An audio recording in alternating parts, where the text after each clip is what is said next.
Amén. Vamos a orar y así iniciamos la predicación. Eterno Dios soberano, te adoramos, te bendecimos. Gracias, Señor, te damos en esta mañana por tu misericordia, por tus bondades, por tu gracia y por tu amor único e incomparable, Señor. Gracias por Cristo, gracias por la cruz, gracias, Señor, porque nos amaste en Cristo, Señor. Y nos justificaste, Señor. Nos hiciste el objeto de tu amor.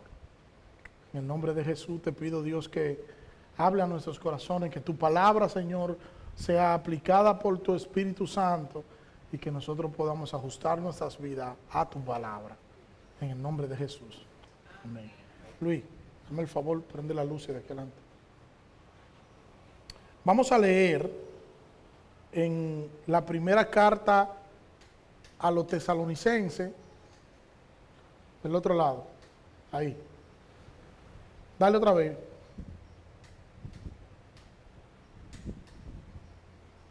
Primera carta a los tesalonicenses, capítulo 2.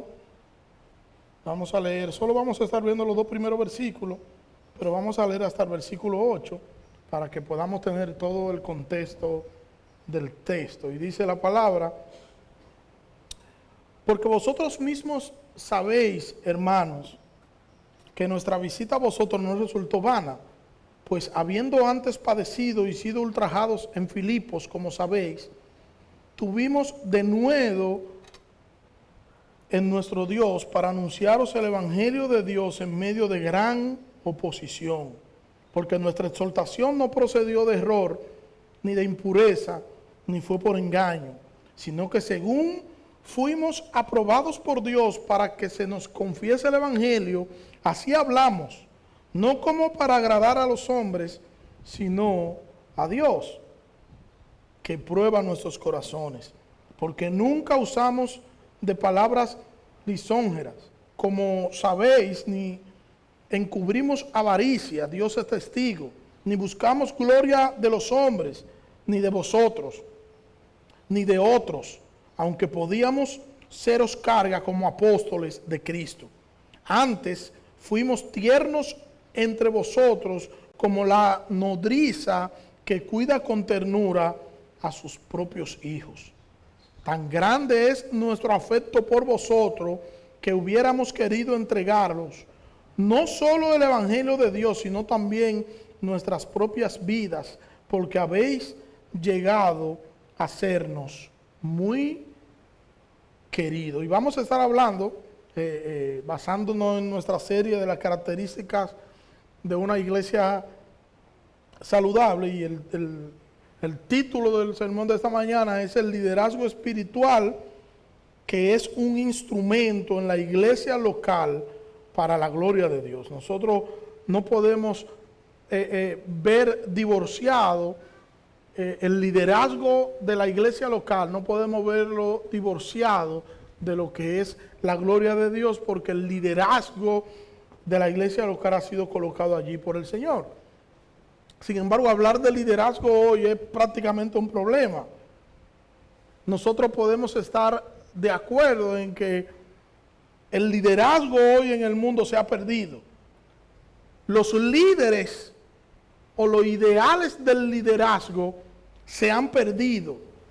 Antes se perseguían ideales, sin embargo hoy no es así.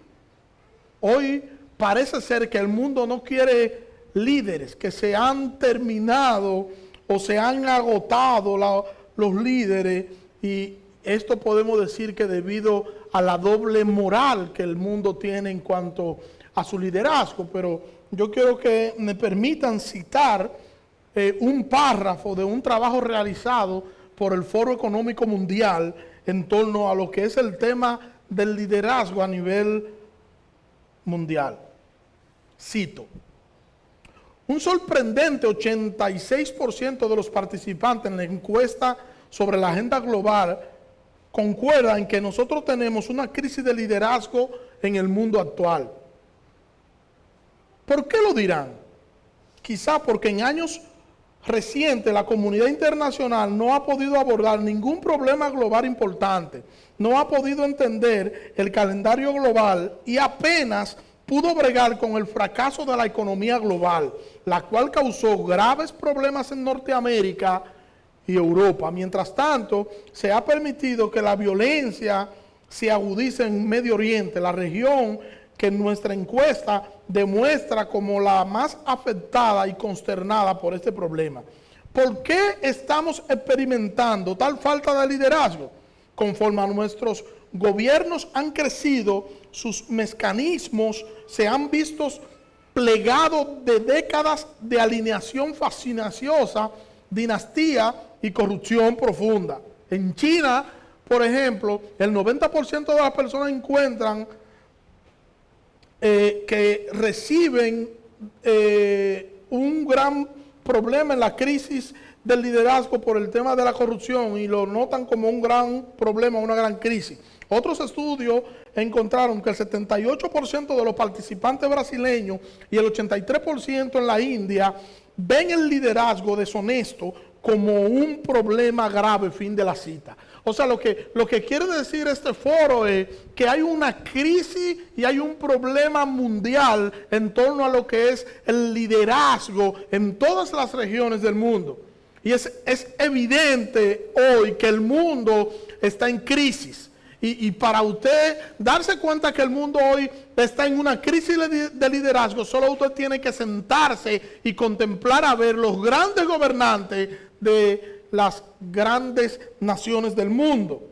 El mundo ha perdido su rumbo y el mundo, entonces, tal y como nos enseñan las Escrituras, a lo malo llama bueno y a lo bueno llama malo. Ahora yo quiero que hagamos un paralelismo con esto. Y yo pregunto, ¿hay en la iglesia de hoy crisis de liderazgo? Podemos nosotros decir que hay algunos dentro de la iglesia que se visten de lobos, que no son líderes, sino que son lobos rapaces, que no son seguidores de Cristo, que no representan a Cristo y que con sus acciones y sus actitudes quieren empañar la imagen del evangelio, pero la imagen y el alcance del evangelio ni lo empaña nadie, ni lo detiene nadie, porque el evangelio está cimentado en Cristo, que es la roca. Pero independientemente de esto, el Señor ha levantado un liderazgo en cada iglesia local. Está la iglesia universal de Cristo, que es la iglesia en sentido general, y está cada iglesia local de manera particular, y a cada iglesia de manera particular Dios le ha dado un liderazgo local con la finalidad de que el nombre de Cristo sea glorificado por medio de cada iglesia local. O sea que el fin último de cada iglesia local es glorificar el nombre de su Señor. El fin último de nosotros como una iglesia local es nosotros glorificar y nosotros exaltar el nombre de nuestro Salvador. Por eso cuando uno ve hechos como el que ocurrió en los Alcarrizos, donde un supuesto líder espiritual está acusado de un sinnúmero de violaciones, hechos como este que son repugnantes y repudiados por nosotros. Sin embargo, este tipo de hechos no debería cegarnos a nosotros en torno al liderazgo bíblico, porque el hecho de que esa persona estuviera en una posición de liderazgo no significa que esa persona era un líder colocado allí por el Señor. Eso no significa eso. El liderazgo evangélico no está perdido. Y como dicen por ahí, en todas partes se cuecen habas. Y nosotros podemos ver lo que nos enseña las Escrituras. Las Escrituras nos dice que la maldad del hombre era tal y que por causa de esa maldad el amor de muchos se iba a enfriar, dice Cristo. Sin embargo, el nuestro no tiene que enfriarse. Pues el apóstol Pablo, aquí en esta nueva sección que vemos del capítulo 2 de la primera carta a los tesalonicenses, el apóstol Pablo nos habla sobre su liderazgo sobre los tesalonicenses, y vamos a ver solo el versículo 1 y el versículo 2, que es lo que nosotros vamos a estar tratando de aplicar en esta mañana. Pablo comienza la defensa de su liderazgo espiritual con una declaración general sobre la eficacia de su ministerio. ¿Qué tan eficaz fue el ministerio del apóstol Pablo? Y Pablo le recordó a la iglesia la experiencia que ellos habían tenido con él y con sus compañeros cuando fueron a fundar y a predicar el evangelio allí en Tesalónica. El conocimiento del ministerio de Pablo entre los tesalonicenses no venía por un informe de segunda mano, no era que alguien había escuchado al apóstol Pablo, vio que el apóstol Pablo enseñaba bien y le dijo a los tesalonicenses, vayan y búsquenlo, que él es un buen hombre. No fue así. No fue tampoco que ellos escucharon un mensaje en línea de Pablo y quedaron encantados, tampoco. De hecho, en ese tiempo no existía nada de eso, no estaban las redes sociales, por ende no existían los cristianos light que se quedan, que no tienen compromiso con la iglesia, que no tienen compromiso alguno con una iglesia local y quieren ser cristianos de redes sociales, escuchando canciones y viendo predicaciones por redes sociales. Sin embargo, el concepto bíblico de la iglesia tiene que ver con una comunidad de creyentes que se reúnen en un lugar y comparten y se edifican de manera mutua. La Biblia no está concebida para que yo sea creyente desde mi casa. La Biblia está concebida, la idea de la iglesia local está concebida para que los creyentes se puedan relacionar entre ellos y puedan edificarse de manera mutua. Y los tesalonicenses habían participado de manera directa en el ministerio del apóstol Pablo. Y por eso el apóstol Pablo viene en esta parte a hablar sobre el tema del liderazgo, como la forma en la que el apóstol Pablo había influido en la vida de los tesalonicenses. Y por eso la frase dice, nuestra visita a vosotros, dice el apóstol Pablo. Y eso se refiere a la llegada de Pablo con los demás misioneros cuando ellos fueron a predicar el evangelio a Tesalónica. Pero el ministerio de Pablo, de Silas y de Timoteo en Tesalónica no fue algo insulso, no fue algo que quedó sin contenido y mucho menos sin beneficio alguno, sin fruto. Todo lo contrario, tuvo un impacto poderoso porque produjo en los tesalonicenses un profundo alcance en la vida de ellos a tal punto que toda la región reconocía que el poder de Dios había sido manifestado en la iglesia de los tesalonicenses. El testimonio de los tesalonicenses era un ejemplo ante todo y su pasión por compartir la palabra de Dios se había convertido en la punta de lanza de esta iglesia a tal punto que todo el que pasaba por aquella ciudad era afectado por el evangelio. Los tesalonicenses habían dado muestra de una conversión genuina. Y para yo poder dar muestra de una conversión genuina, no es suficiente con que yo lo diga, es que mis hechos y mis acciones van a decir que yo soy o que yo no soy un creyente genuino. Y esto es lo que el apóstol Pablo está defendiendo en esta parte de esta sección de la carta. Y Pablo expresa 5 razones por las que su ministerio estuvo siempre bajo el poder de Dios. Hoy solamente vamos a ver una sola. Una hoy y en los siguientes domingos vamos a ir viendo una por cada domingo. Hoy solamente vamos a ver una razón y es la confianza del apóstol en el Señor. Y Pablo muestra su confianza en Dios como una de las razones por la que el poder de Dios habitaba en su ministerio y por lo que su liderazgo era un liderazgo genuino.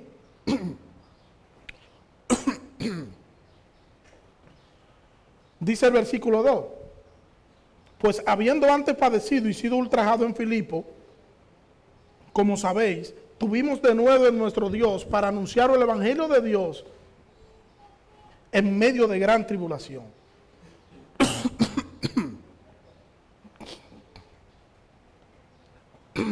Pablo confiaba en que el poder de Dios no solo habitaba en su en su ministerio, sino que habitaba en el ministerio porque por ende habitaba en él.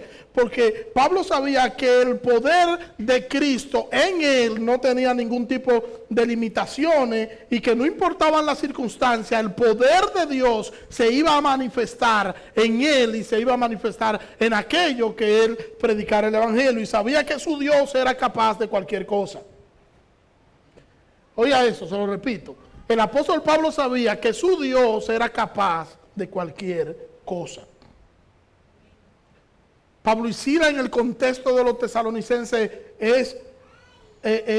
fueron perjudicados. Recuerde que fueron apresados cuando llegan allí. Fueron perjudicados de dos maneras en Filipos. Lo maltrataron brutalmente, los azotaron, le pusieron un cepo y lo colocaron en lo último de la prisión, en lo más húmedo de la prisión. Lo acusaron falsamente y lo castigaron de manera ilegal. Y ellos padecieron fuertemente el maltrato físico y padecieron también la vergüenza pública, e incluso padecieron del abuso legal contra ellos. Lo juzgaron injustamente y lo enviaron a prisión, aunque ellos no habían cometido ningún tipo de crimen. Y allí, en medio de todo lo que esto genera, en medio del dolor de la paliza y de la golpiza que le habían dado a ellos, en medio de eso, ellos comienzan a cantar. Y yo le pregunto a ustedes, ¿quién canta en medio del dolor? ¿Quién se goza en el Señor en medio del quebranto? ¿Quién, cuando está sufriendo, se ríe y comienza a cantar? ¿Quién, después de ser maltratado, canta? ¿Quién se goza cuando está atravesando por momentos duros y momentos dolorosos? ¿Quién se goza cuando recibe una mala noticia? Pablo y Silas comenzaron a cantar y comenzaron a dar alabanza a su Señor, porque sabían que la razón del sufrimiento que ellos tenían en ese momento no era ellos, sino que era la gloria de Dios. Y ellos estaban apuntando a algo que era mucho más grande que ellos. Y estaban en la disposición de ellos poder sufrir por Cristo. Estaban en la disposición de ellos poder entregarlo todo por Cristo. Ellos no estaban pensando en cuánto ellos estaban sufriendo. Ellos estaban pensando en cuán grande era el Dios por el que ellos estaban sufriendo. Sus ojos no estaban puestos en el sufrimiento, sus ojos estaban puestos en su Dios. Y ellos pensaban en la capacidad de su Dios de tener el control sobre todas las cosas. Gracias.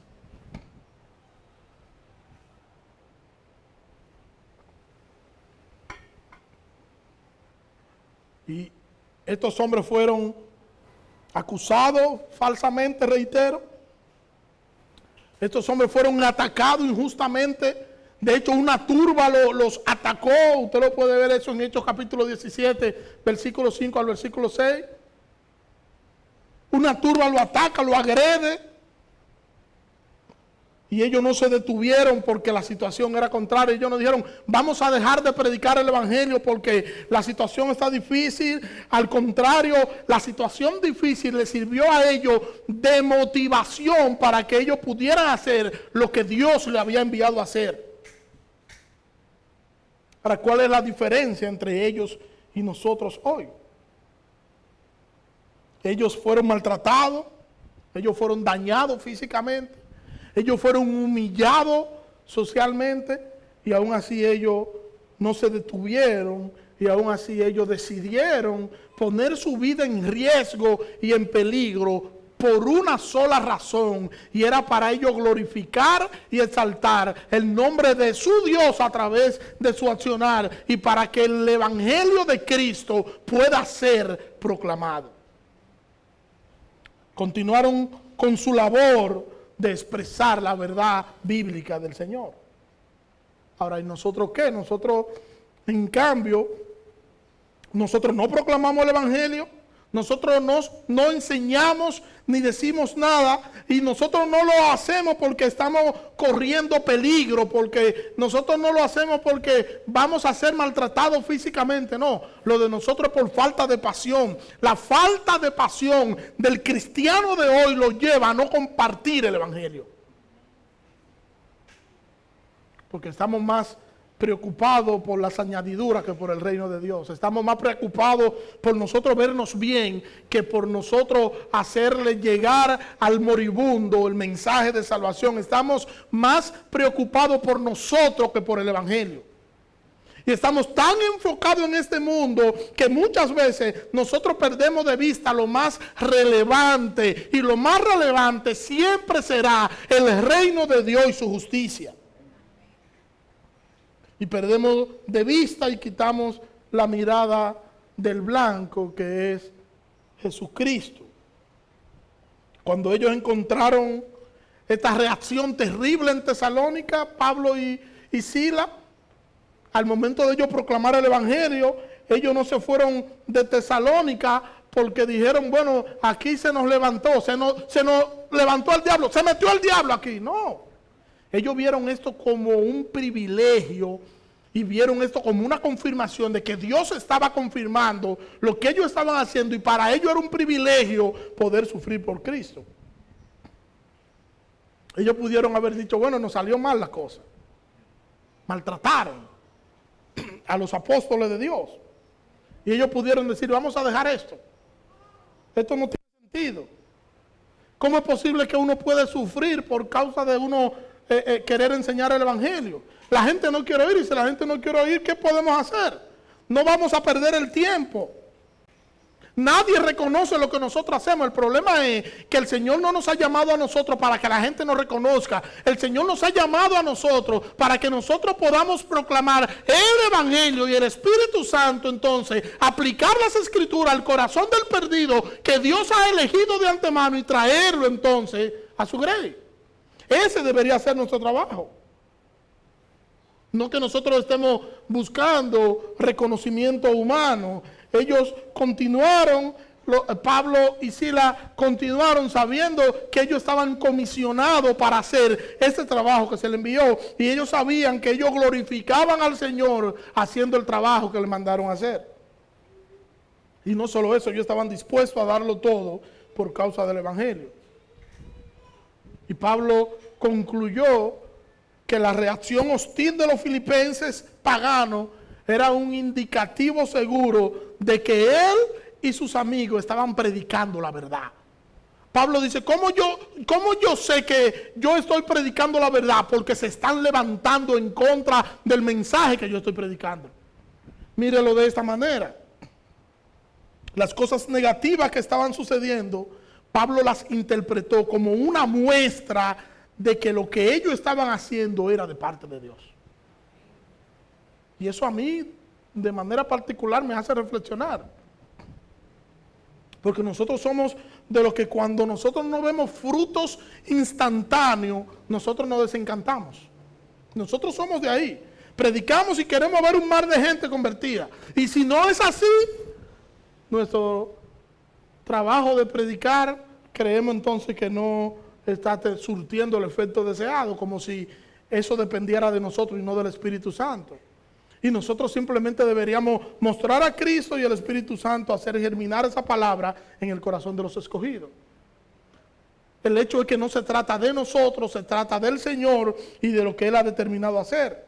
Y nosotros necesitamos entender que nosotros debemos ser humanos parlantes que proclaman la palabra de verdad en todas partes, a tiempo y fuera de tiempo. La proclamación de la palabra deja claro que la predicación audaz, bíblica y confiada no es una predicación popular. No es popular la predicación fiel. ¿Oíste, Luis? No es popular. La gente no te va a escuchar. Al predicador fiel lo que recibe es ataque de los propios creyentes. La predicación popular no es una predicación bíblica. La predicación bíblica no es popular. Esto no es compatible. La gente quiere que le vendan sueños. La gente quiere que le digan, mira, el Señor me dijo. La gente quiere que tú leas un texto bíblico, cierre la Biblia y después tú le digas, mira, el Señor me reveló. Mira, el Señor me dijo, y que comience a hablar todas las tonterías que me lleguen a la cabeza. Eso no es predicar. Predicar es enseñar lo que la Biblia enseña. No es que yo venga y te diga, mira, el Señor me dice que te va a dar una casa. Todo el mundo se para aquí a hablar lengua ya. Y a decir gloria a Dios. Pero eso es popular. Lo que no es bíblico. Eso es paja. Pero eso es lo que le gusta a los creyentes. ¿Qué es lo que le gusta a los creyentes? Que acomoden las escrituras a sus vidas. Tú lo reprendes o lo redargulles o lo exhortas con las escrituras y se sienten mal. ¿Por qué? Porque en sus corazones ellos quieren simplemente que le den, porque estamos en una cultura donde nosotros queremos cosas y añadir cosas, y si encima de eso un predicador nos dice que yo soy la niña de los ojos de Dios y que Dios sin mí no es nada, entonces yo soy la última Coca-Cola del desierto. Eso es ser popular. El que es impopular es el que se apega al texto bíblico, y la confianza de Pablo no estaba en sí mismo ni en la capacidad de convencimiento que él tenía. La confianza del apóstol Pablo estaba en que él estaba predicando el texto bíblico y el Espíritu Santo estaba aplicándolo. O sea que su confianza estaba en la soberanía de Dios. Y Pablo confiaba de todo corazón en que Dios lo estaba sosteniendo y lo iba a seguir sosteniendo. Y sabía que su debilidad humana era la mejor herramienta para el poder de Dios. Y aquí entra un terreno movedizo. Un terreno movedizo porque nadie quiere mostrar debilidad. Nadie se quiere mostrar débil. Nadie quiere admitir que tiene debilidad. Todo el mundo quiere venderse como que es un superhéroe y como que tiene capacidades sobrenaturales que nadie entiende. Y sin embargo, no es eso lo que nos enseña las Escrituras. La debilidad humana es la mejor herramienta para que el poder de Dios pueda perfeccionarse en cualquier ser humano. No importa lo que nosotros pudiéramos estar atravesando. Al final, lo que realmente importa es que la gloria de Dios se vea y sea en nosotros. Y mira una muestra de esto en segunda carta a los Corintios, capítulo 12, versículo 1. Dice allí el apóstol Pablo a los Corintios: ciertamente no me conviene gloriarme, pero vendré a las visiones y a las revelaciones del Señor. Conozco a un hombre en Cristo que hace 14 años, si en el cuerpo no lo sé, si fuera del cuerpo no lo sé, Dios lo sabe. Fue arrebatado hasta el tercer cielo. Y conozco al tal hombre. Si en el cuerpo fuera del cuerpo no lo sé, Dios lo sabe. Que fue arrebatado al paraíso, donde oyó palabras inefables que no le he dado al hombre expresar. De tal hombre me gloriaré, pero de mí mismo en nada me gloriaré, sino en mis debilidades. Sin embargo, si quisiera gloriarme, no sería insensato porque diría la verdad. Pero lo dejo para que nadie piense de mí más de lo que en mí ve u oye de mí. Versículo 7. Y para que la grandeza de las revelaciones no me exaltase desmedidamente, me fue dado un aguijón en mi carne, un mensajero de Satanás que me abofetee, para que no me enaltezca sobremanera, respecto a lo cual 3 veces he rogado al Señor que lo quite de mí. Y aquí Pablo está hablando de un problema que él tiene en su propio cuerpo.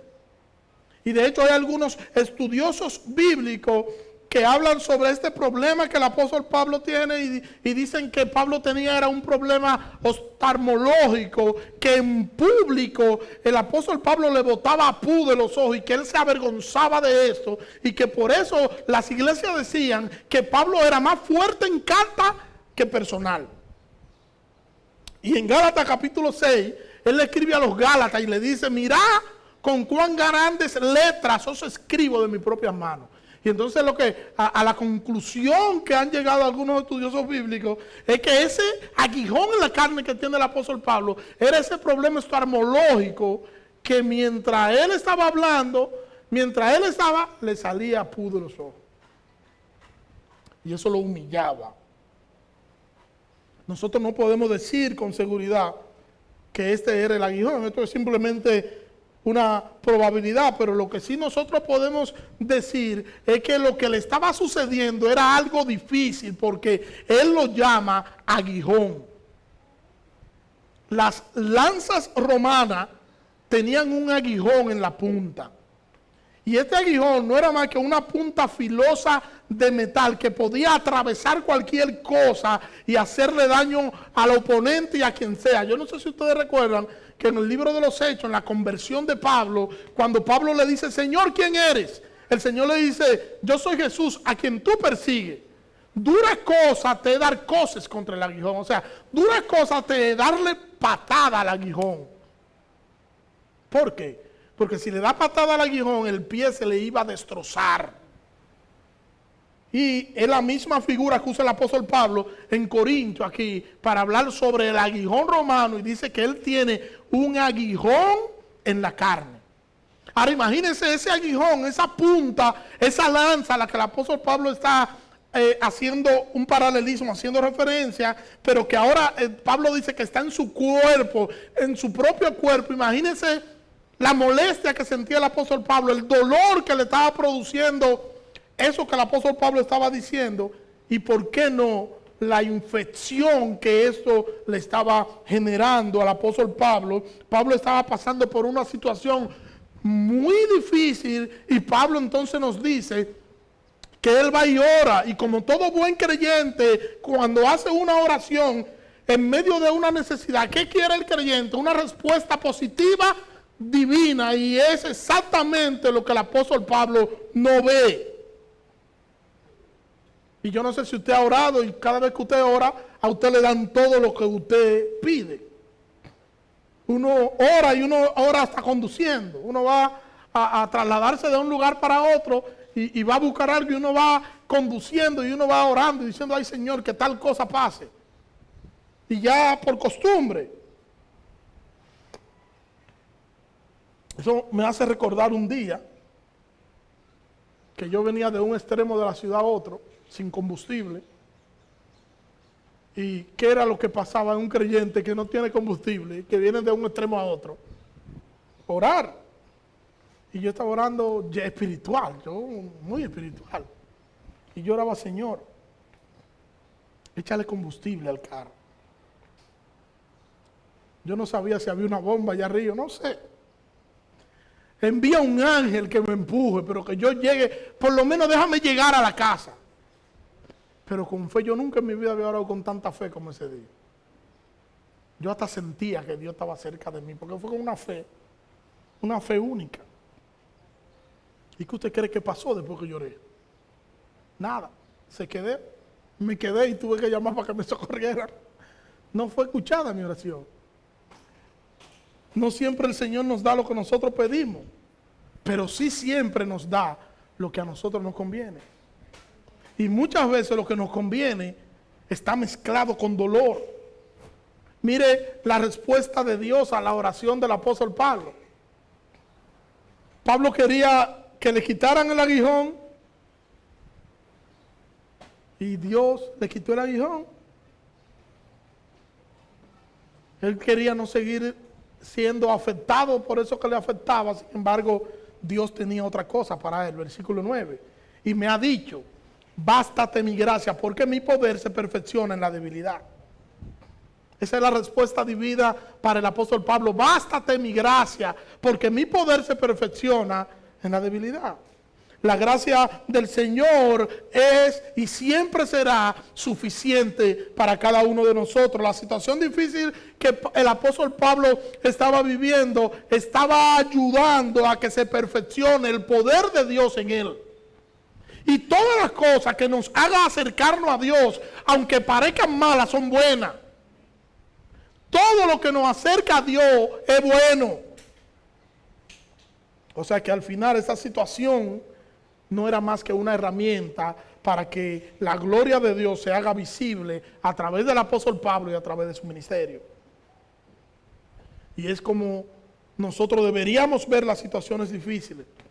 cuando las cosas nos duelen, cuando somos lastimados, cuando nos sentimos mal, cuando sentimos que vamos a desfallecer por cualquier situación, nosotros siempre debemos tener pendiente que Dios tiene el control y que al final esa situación nos va a ayudar para el bien espiritual nuestro, porque a los que aman a Dios, todas las cosas le ayudan a bien. Y nosotros deberíamos confiar aún en medio del dolor, de que Dios está obrando y que Dios va a hacer conforme a su voluntad, porque el Señor está en nosotros y el Señor está con nosotros, aunque muchas veces no lo parezca. Y estamos en sus manos, o sea, estamos protegidos y estamos seguros.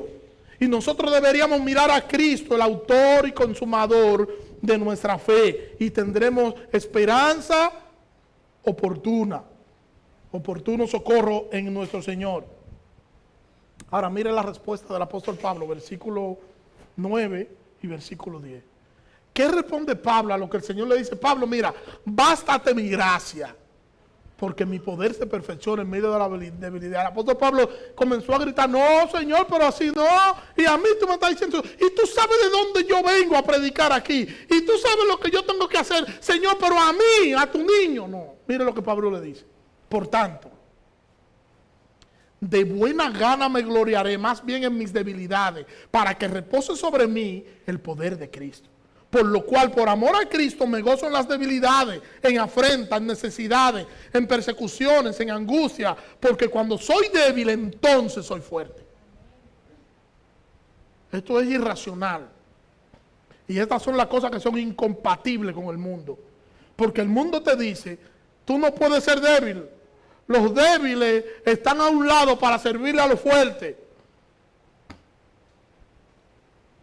Y Pablo está diciendo, cuando yo soy débil, entonces que yo soy fuerte. En afrentas, en necesidades. Si yo preguntara aquí, ¿quién quiere tener muchas necesidades? Nadie va a levantar la mano. Porque no, eso no, que no queremos eso. Pablo está diciendo que por lo cual, por amor a Cristo, me gozo en las debilidades. Hermano, ¿quién se goza cuando está pasando por necesidades? ¿Quién se goza cuando está pasando por el dolor? ¿Quién se goza cuando está pasando por el sufrimiento? Pablo dice, yo me gozo en Cristo, por Cristo y para Cristo en medio de la prueba. Porque cuando yo me gozo en medio de todas mis debilidades, entonces yo muestro con esto que estoy descansando en la gloria de mi Salvador. Estoy dependiendo totalmente de mi Señor. Y la fortaleza del creyente está no en confiar en Él, es en confiar en aquel que le ha salvado. Si no puede quitarse, entonces me voy a gloriar en ello. Algo así estaba queriéndonos decir el apóstol Pablo. A veces nosotros vivimos amargados porque nosotros queremos que el Señor nos dé algo que no llega. Y eso nos amarga porque nosotros queremos que nos quiten cosas que no nos han quitado. Porque nosotros queremos que nos den cosas que no nos han dado. Y en vez de nosotros vivir gozosos, a veces vivimos amargados. Y Pablo está diciendo que él prefirió vivir gozoso en medio de la prueba y en medio del dolor. Y en vez de decir yo soy el apóstol de los gentiles, ¿y cómo yo voy a salir ahora a predicar el evangelio a otras personas estando yo partido en dos? ¿Cómo es que el Señor permite eso en mí? ¿Cómo es posible que un apóstol como yo esté pasando por dolor? ¿Cómo le enseño a los demás la providencia divina? Sin embargo, esa no fue la actitud del apóstol Pablo. Esa hubiese sido la actitud de nosotros.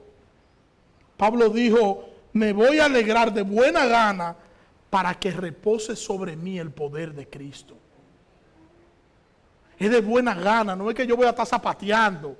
Ni que mira ahora lo que yo voy a tener que hacer. Pero mira, y ahora porque no, es de buena gana, gozoso y contento porque lo estoy haciendo para la gloria del Señor.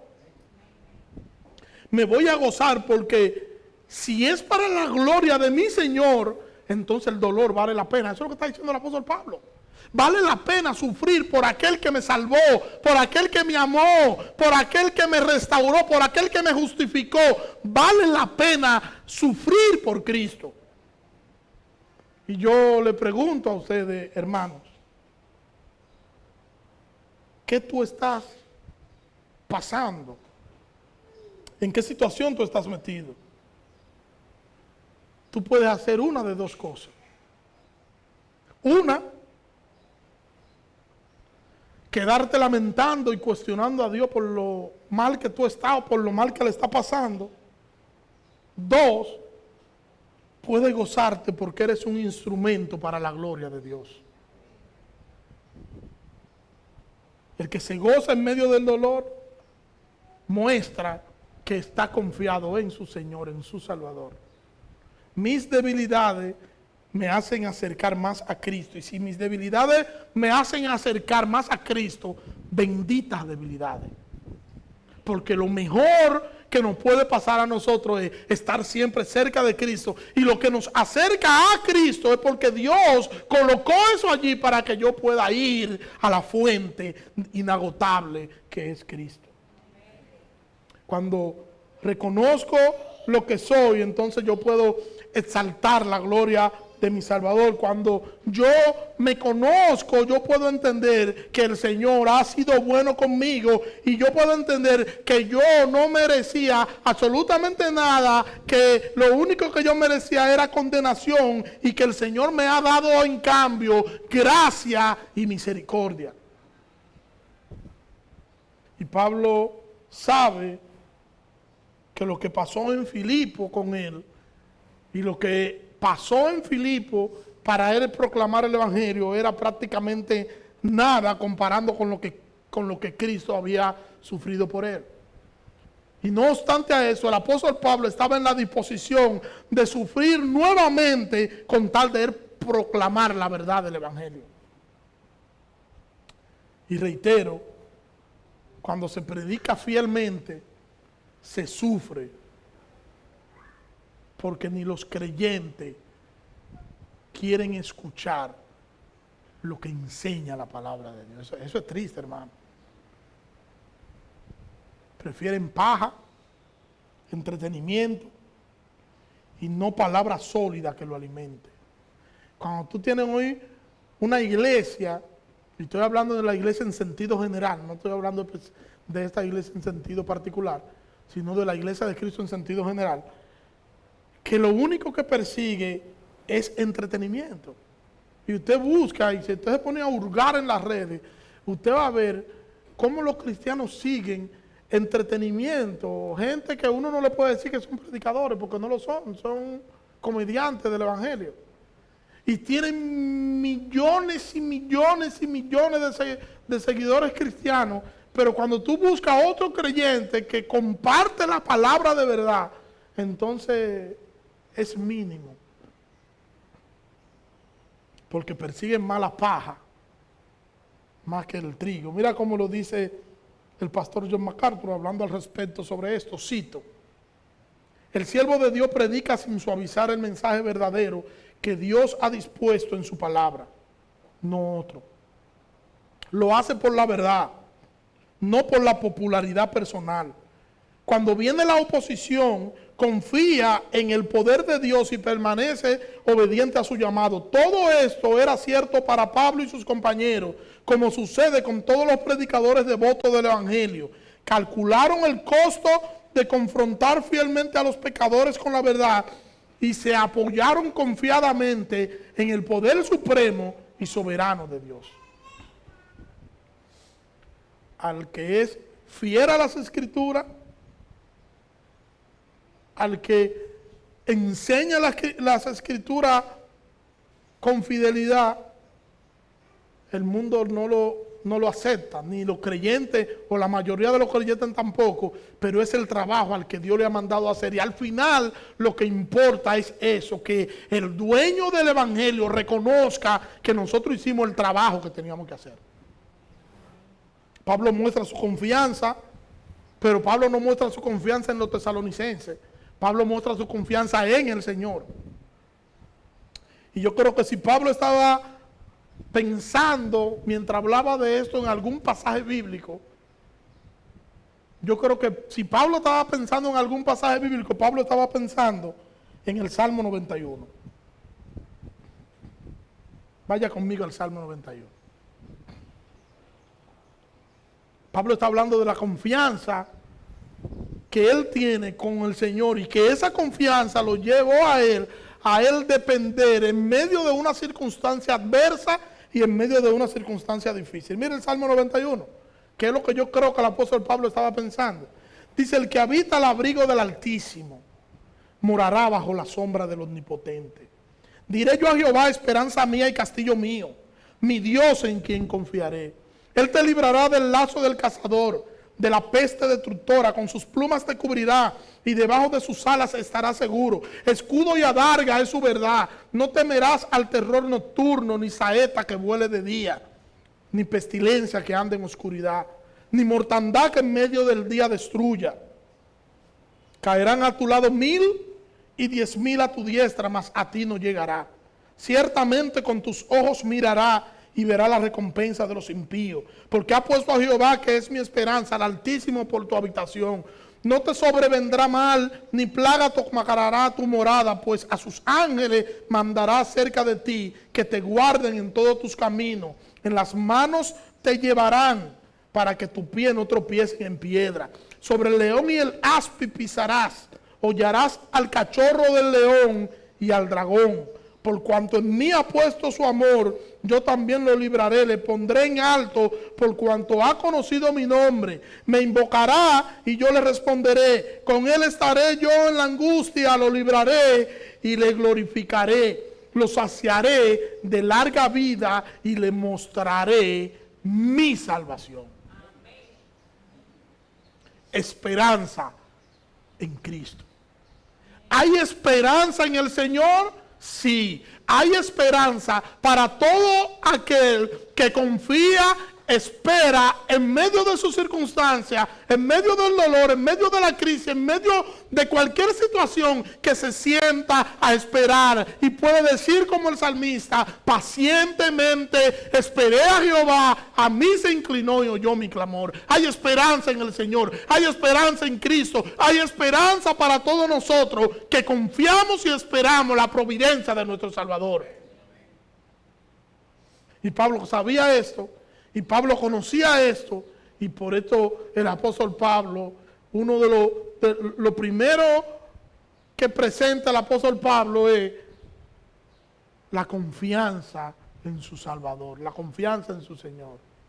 Y cada uno de nosotros, hermano, aprendamos, cuando nosotros estemos atravesando por situaciones difíciles, por situaciones complejas, por situaciones que nos duelan, por situaciones que nos roban la paz, nosotros deberíamos entender que el dolor y el sufrimiento son una herramienta colocada por Dios allí para que nosotros entendamos que somos dependientes y que nosotros debemos y deberíamos aferrarnos a Cristo, el autor y consumador de nuestra fe. Mirar a Cristo. En medio del dolor, mira a Cristo y aférrate a Él. En medio de la crisis, mira a Cristo y aférrate a Él. En medio de cualquier circunstancia, mira a Cristo y aférrate a Él. Tú no tienes otra salida. La única salida que nosotros tenemos como creyentes es aferrarnos a Cristo y aferrarnos a Cristo. Que el Señor nos ayude a que nosotros podamos entender que necesitamos confiar y esperar en nuestro Salvador. Señor, gracias. Gracias por tu palabra, Dios. Te pido nos ayude, Señor, a que nosotros podamos confiar y esperar en nuestro Salvador. A que nosotros podamos entender que no tenemos nada más glorioso que nuestro Salvador, y es en quien nosotros deberíamos confiar y depositar todo lo que nosotros somos. Perdona nuestros pecados, Señor. Perdónanos y ayúdanos, Señor, a que nosotros podamos honrarte y glorificarte, accionando, creyendo y confiando en nuestro Salvador en el día a día, Señor. Que tu Espíritu Santo nos ayude, Señor, y que podamos nosotros aplicar los principios bíblicos siempre a nuestro diario vivir. En el nombre de Jesús. Amén. Dios le bendiga.